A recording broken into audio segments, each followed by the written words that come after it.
Salut à toutes et à tous, contente de vous retrouver, je vous souhaite une très belle année, j'espère que vous avez passé de bonnes fêtes. Nous sommes le lundi 4 janvier 2021, je suis Sarah Menei, vous écoutez Flash Foot sur Free Ligue 1 Uber Eats.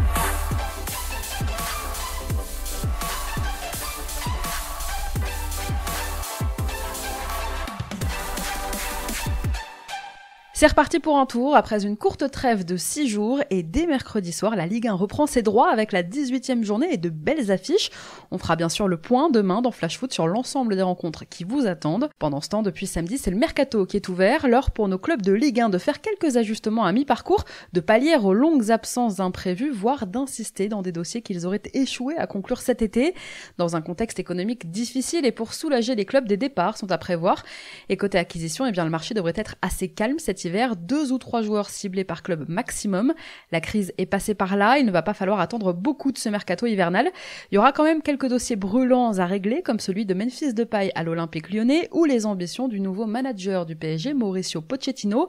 La Ligue 1 a jusqu'au 1er février prochain pour faire ses achats. Tout de suite, on fait un point sur tout ce qui s'est passé et je vous raconte tout ce qu'il ne fallait pas manquer depuis l'arrêt du championnat. Et justement, puisque je vous parlais mercato en ouverture, on a appris aujourd'hui que l'AS Saint-Etienne avait rompu le contrat de Stéphane Ruffier. Triste sortie pour le portier stéphanois. En conflit avec son club depuis presque un an maintenant, le gardien dont le contrat arrivait à expiration en juin prochain est donc libre.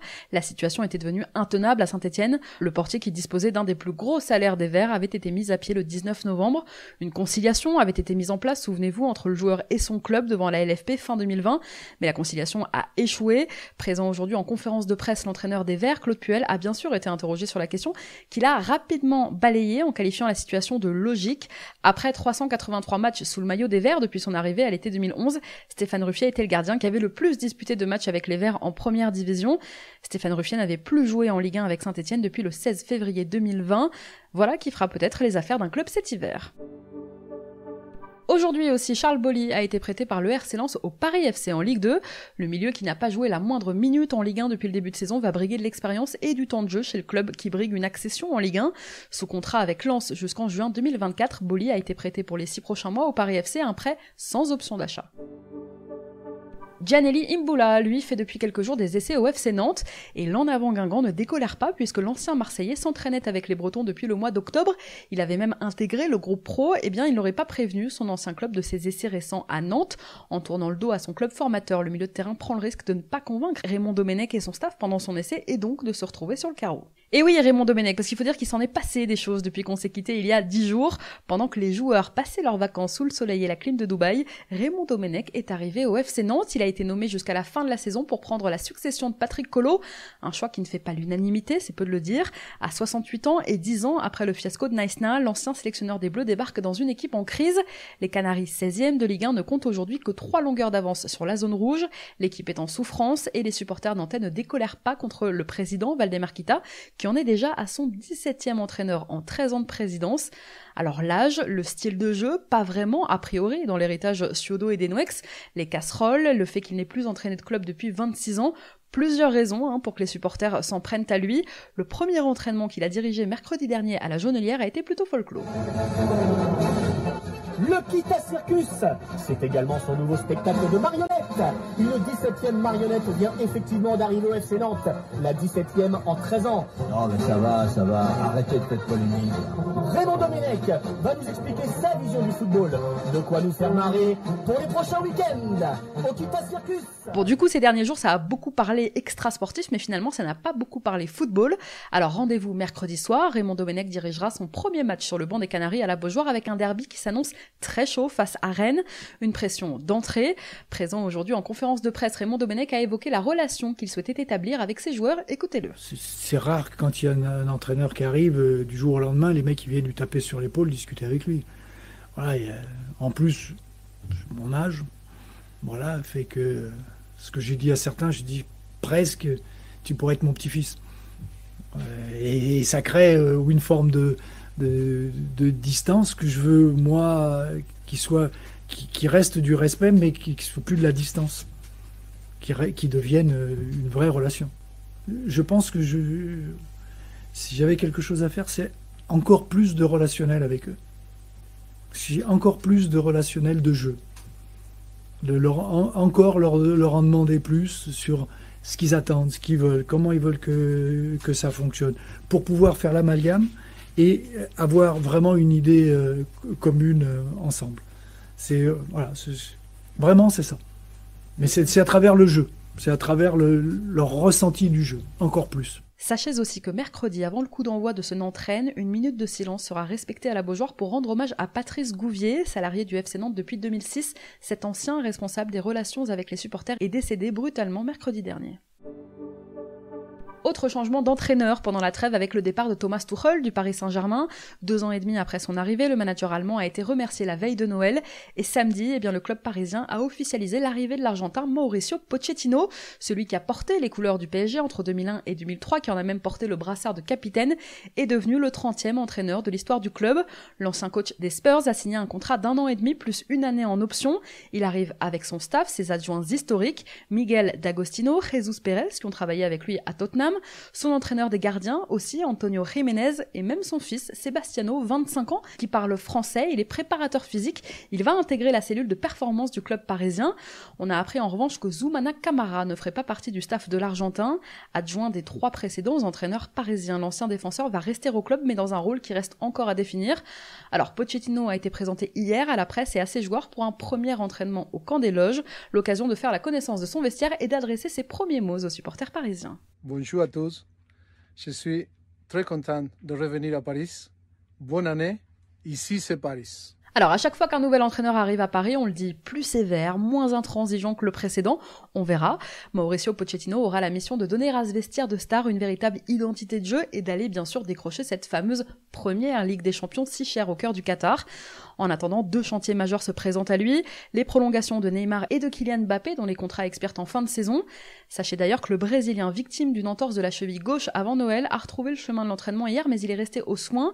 Sa participation au match face à l'AS Saint-Etienne mercredi semble compromise.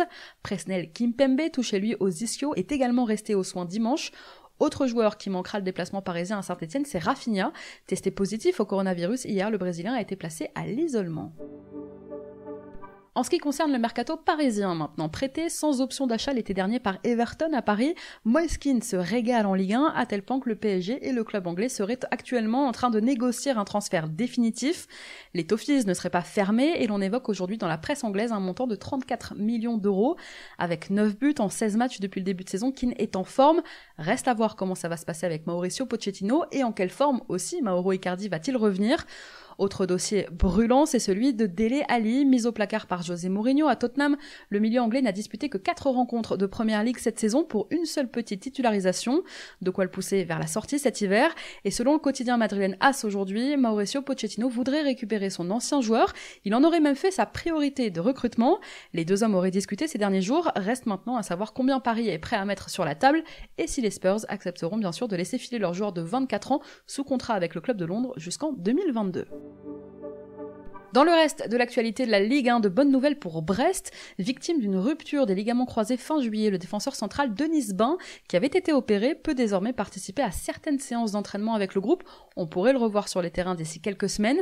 L'attaquant Jérémy Ledouaron, embêté lui par des douleurs à la voûte plantaire, l'ayant privé des 4 derniers matchs du mois de décembre, est de nouveau apte. Il pourrait reprendre dès mercredi face à Nice. À Nîmes, on a profité de la trêve pour se séparer du préparateur physique principal. Les Crocos, lanterne rouge de Ligue 1, ont décidé de se séparer de Benoît Deplagne, l'un des 2 préparateurs physiques du club. Arrivé il y a presque 8 ans à Nîmes, Deplagne avait intégré le staff de l'équipe pro à l'été 2018, après une expérience de 2 ans et demi à l'Impact de Montréal. Jérôme Arpinon, lui, est toujours là, le coach du club. On ne sait pas pour combien de temps encore. Les Nîmois vont tenter de se rassurer sur le terrain de Strasbourg mercredi à 19h. Autre nouvelle, aujourd'hui, William Saliba devrait faire son retour en Ligue 1. 1 an et demi après son transfert à Arsenal, le joueur formé à Saint-Etienne n'entre pas du tout dans les plans de l'entraîneur des Gunners, Mikel Arteta. 6 mois sans temps de jeu, disputant des matchs avec l'équipe réserve d'Arsenal. Saliba avait été pendant un temps annoncé de retour chez les Verts. Et bien finalement, il devrait débarquer à l'OGC Nice.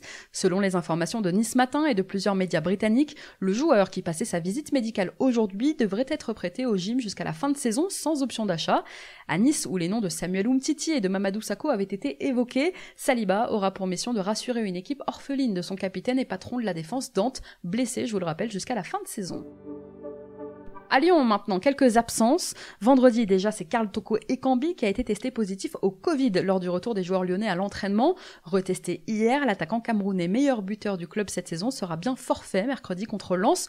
Une absence qui s'ajoute à celle de Bruno Guimaraes, lui aussi testé positif au Brésil et resté dans son pays 10 jours de plus. À noter aussi que Moussa Dembélé sera encore absent quelques semaines puisqu'il s'est cassé le bras à l'entraînement et s'est fait opérer juste avant la trêve.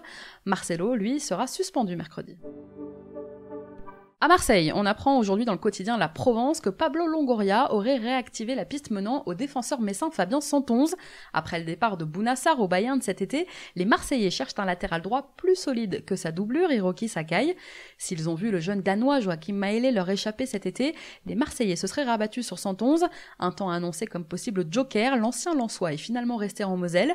Reste à savoir si cet hiver le porte-monnaie marseillais se montrera assez convaincant pour les Messins.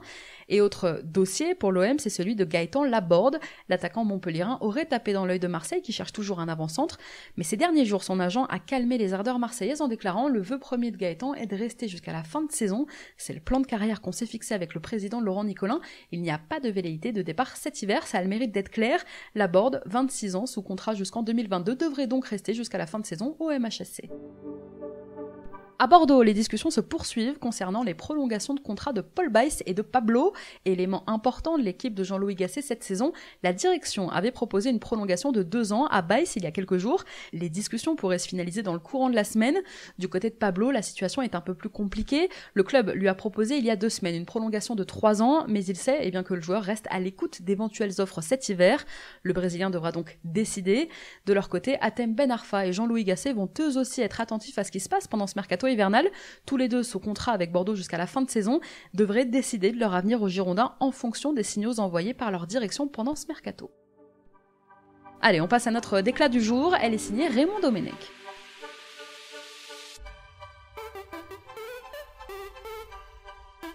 C'est mon cœur qui parle. Et vous avez un chef d'espoir qui est une grosse bite. Faut pas avoir la grippe.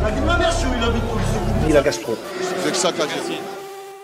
Je suis venue dans ce club parce que c'était un vrai coup de cœur, c'est une décision que j'ai prise alors que j'étais en vacances, je n'ai pas pris de vêtements, rien, ça s'est fait comme ça d'un coup, sur un coup de tête. J'ai dit oui parce que j'avais envie de reprendre le terrain, de m'y retrouver depuis un moment déjà. Voilà comment le nouvel entraîneur du FC Nantes a raconté hier dans Téléfoot les conditions de son retour sur un banc de Ligue 1. C'est donc sur un coup de tête que l'ancien sélectionneur des Bleus, qui n'avait plus exercé depuis 2010, a décidé de reprendre du métier.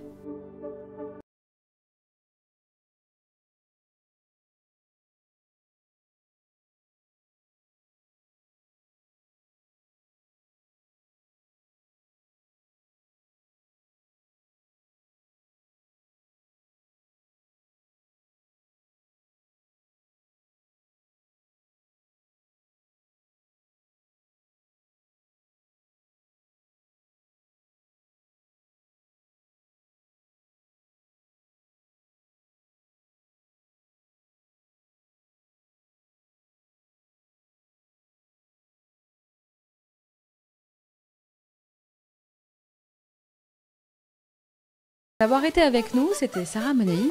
Vous écoutiez Flash Foot, on se retrouve demain.